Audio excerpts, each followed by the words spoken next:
Hey everyone, so once again welcome back to my channel. Today we are visiting the M3 Golf Estate. So guys, please watch my video till the end. और ये देखो हम पहुंच गया है और कितना खूबसूरत नज़ारा है यहाँ पर.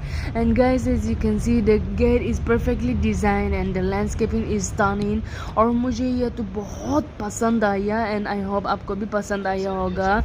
And guys, as we step inside, the course is nestled in a beautiful setting with luscious fairways and stunning scenery. और मैं यहाँ का फ्रेश हवा, गज और फूलों की खुशबू बहुत पसंद आया.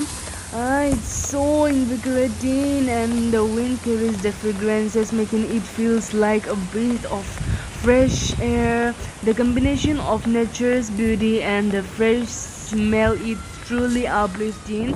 और यहाँ का हवा adds a dynamic element, making it feels alive. और ये अच्छी बात है कि यहाँ इस सोसाइटी में बाहर जाने की ज़रूरत नहीं है कोई जिम और स्पोर्ट्स खेलने के लिए, क्योंकि यहाँ पर सब कुछ अवेलेबल है. और मुझे यहाँ आकर बहुत अच्छा लगा है और मुझे फ़ोटो खींचने का बहुत मन था, लेकिन मेरा साथ कोई भी नहीं था. सो आई टुक हियर एंड ये देखो भाई, ये टेरिस का नज़ारा बहुत खूबसूरत है.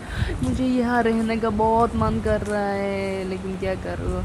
और ये बालकनी से बाहर का नज़ारा तो देखो, हाय इतना सुकून.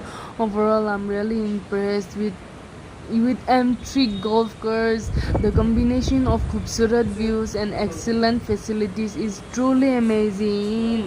So guys, thanks for joining me. Don't forget to like and subscribe for more vlog and content. See you guys in my next video.